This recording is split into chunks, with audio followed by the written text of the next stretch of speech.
Mais uma história de vampiro melhor do que Crepúsculo. Moshi, eu sou a Juliara, esse aqui é o Zona C e hoje eu trouxe uma história aqui pro canal que eu tô querendo assistir há muito tempo e eu estou particularmente quase revogando a minha própria carteirinha de amante de vampiro, porque eu estou falando de Vampire Hunter D Bloodlust. Com certeza você já ouviu falar nesse título, porque ele é extremamente conhecido, ele é um clássico aí dos animes de vampiro. Ele saiu lá em 2000, então não é lá tão antigo. Bom, já não se pode mais falar se é antigo ou não, afinal 2000 foi há 24 anos atrás, então não vamos entrar no mérito se tem muito tempo ou não. Ele foi baseado aí na terceira novel de Hideyuki Kikuchi, de Vampire Hunter D, chamado Demon Death Case. Então o terceiro volume aí é o Demon Death Case. A premissa da história é relativamente simples e se a gente for levar em consideração, a gente já viu em alguns outros lugares, que é basicamente um meio vampiro que se torna um caçador de vampiros, né? Aqui no caso de Vampire Hunter D Bloodlust, o D, que é o nosso personagem principal, o nosso vampiro, caçador de vampiros, né? Ele é chamado para poder resgatar uma garota, filha de uma pessoa endinheirada, cheia da grana. Não vou chamar de nobre, porque tem um motivo para eu não chamar de nobre. Então ele foi aí chamado, e uma coisa muito interessante é que logo no início do filme, nos é contada a história de que os vampiros estão aí, vamos dizer, dominando, né, a noite. Eles são os senhores da noite, é muito mais fácil você encontrar vampiros. E o D é um Dhampir. Dhampir aqui, no caso, são os filhos de vampiros com humanos, né, que é o que eu falei, que é uma coisa que acaba sendo recorrente aí em algumas histórias de vampiro que nós temos na literatura, na cultura, enfim. É uma coisa que não é tão difícil de encontrar, então ele é um Dhampir, não necessariamente meio vampiro, aqui tem um nome específico. E aí, quando ele é designado a essa missão, ele descobre que tá rolando meio que uma maratona aí de quem vai conseguir resgatar a garota primeiro, porque ele não foi o único a ser contratado para poder resgatar a menina. E, além disso, o Dee, ele é uma pessoa, não vou colocar um vampiro, ele é um caçador muito respeitado e também muito temido, porque quando ele é chamado lá, quando ele chega no local para ele poder pegar o que ele tem que fazer, você vê que tem ali um monte de gente já apontando pra ele pra tentar se defender caso ele faça alguma coisa, mas ele, na verdade, ele só vai fazer algo se alguém fizer algo com ele. Uma outra coisa interessante é que quando o pai da garota, ele oferece um valor pro dia, ele vira e fala assim, olha só, eu só vou fazer isso daqui por tal valor, por menos do que isso eu não faço. E por incrível que pareça, o pai da garota aceita, tá? Porque ele sabe aí do quanto que esse Dhampir aí é importante e é forte, né? E que ele conseguiria trazer sua filha de volta. Como eu já tinha falado, tá rolando aí essa maratona, essa disputa para poder trazer de volta a filha do contratante, que no caso é a Charlotte. Vamos dar nome aos bois aqui, né? Nesse lance aí de ter um monte de gente atrás, que não sei o que, ele acaba conhecendo um outro grupo, que é o grupo dos irmãos Marcos. Ali nós temos os irmãos Marcos e nós temos os outros dois irmãos ali também juntos, que são a Layla e o Grove. Esses dois personagens, eles são muito importantes também pra história, principalmente a Layla, porque tá rolando ali tudo e tal, e aí, quando algumas coisas ali saem um pouco do prumo, que o Dee tá já meio que no local onde a Charlotte tá prestes a descobrir como que entra no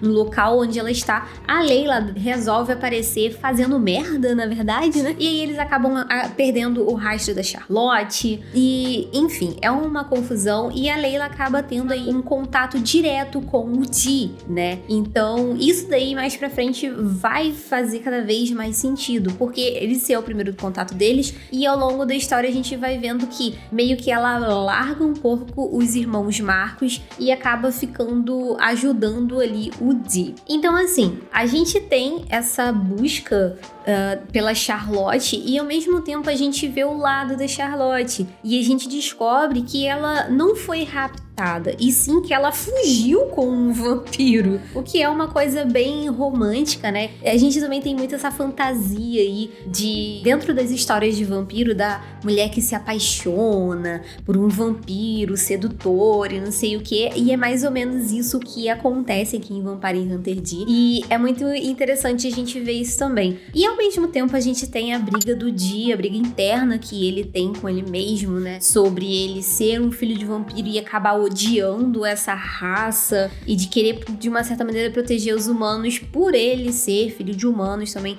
Então tem muita coisa rolando, na verdade, nesse filme aqui. A história em si, ela é muito bem construída. Sendo bem sincera, eu acho que é uma história que vai te prender e ela não te deixa perdido, vamos dizer assim. Porque tem certas histórias que, quando elas apresentam muitas coisas pra gente, a gente acaba ficando perdido. Mas aqui, ele apresenta um volume de coisa relativamente bom, sabe? Não é, obviamente, muita história, mas também não é pouquinha história, tipo, só o arroz com feijão, não. Ele te apresenta alguns elementos ali, ele te explica algumas coisas, então você não fica perdido. E de acordo com que vai apresentando coisas novas na história, você não fica com aquela sensação de, putz, mas tá apresentando coisa nova e tem pouco tempo de filme, por exemplo. Não, sim, eu não tive essa sensação aqui em Vampire Hunter D, sabe? E aquele negócio também que eu falei, né, a respeito dos nobres, o porquê que eu não chamei o pai da Charlotte de nobre. Aqui, na história, os nobres são os vampiros. Não é dito o porquê que eles ganham esse título aqui dentro da história.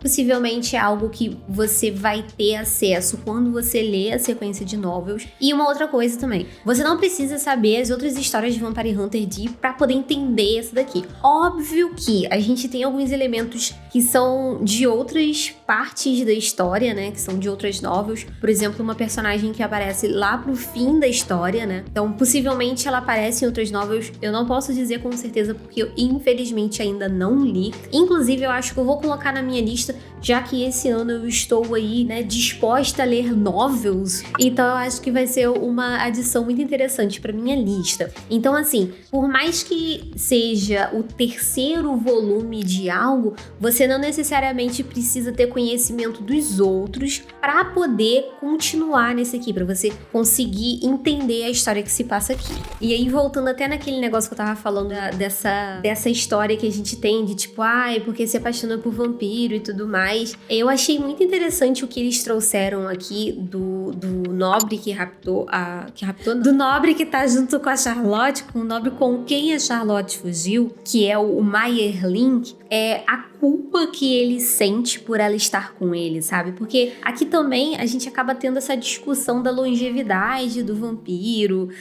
Não é uma discussão muito aprofundada, mas é uma coisa que eles trazem aqui. Então, assim, é o que eu fui falando. Tem muita coisa aqui nessa história que você acaba aproveitando de uma certa maneira e que te faz querer discutir a respeito daquilo depois. Eu, particularmente, sou uma pessoa que, como eu falei, eu amo histórias de vampiros. Pra mim, é uma mitologia, vamos dizer assim, que dá muita abertura pra muitas discussões acerca da vida, né? Se eu deixar me aprofundar aqui, eu vou pra sempre. Então, por isso até que eu gosto tanto, por conta da quantidade de discussão que essas histórias de vampiro acabam trazendo. E muitas delas que eu acabo gostando de debater, a gente tem nesse filme aqui. Então, enfim, eu confesso que foi a primeira vez que eu assisti e eu gostei bastante. E um outro ponto muito que não tem como não falar aqui é justamente a parte visual de Vampire Hunter D. Eu fui atrás do filme, né? Eu encontrei ele online pra poder assistir, mas ele não estava com uma qualidade muito boa, então a gente vai atrás, né,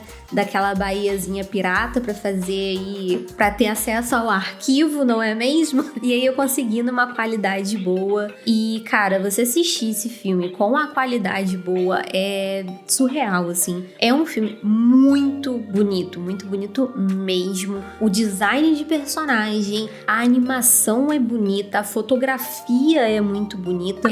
Eu fiquei brincando que eu não sabia se eu tinha gostado tanto de Vampire Hunter D por conta conta da história ou por conta da animação. Porque, de fato, ela combina muito com essa atmosfera vampírica, né? Essa coisa mais detalhada, essa coisa mais... Eu não sei explicar o estilo de desenho que eles usaram ali, mas eu confesso que eu achei que foi muito... que encaixou muito bem com a temática de vampiros, sabe? Ficou uma coisa chique, ficou um tanto chique, assim. Mas eu particularmente gostei muito de tudo, assim, de Vampire Hunter D, e eu tô quase assistindo tudo de novo. Eu vou atrás dos outros, porque antes desse de 2000, temos aí de 87, se eu bem me lembro a data. Então eu vou tentar ir atrás desse também. E eu não sei se tem algum outro depois. Porém, uma coisa é certa, eu vou atrás das novas, vou colocar na minha listinha de leitura, porque de fato eu gostei muito da história e eu quero ler a respeito mais do Dhampir D. Então é isso, eu espero que você tenha gostado desse vídeo. Se você gostou, deixe seu like aqui embaixo. Não esquece de se inscrever no canal caso você não seja inscrito. Eu te vejo na próxima. Tchau, tchau!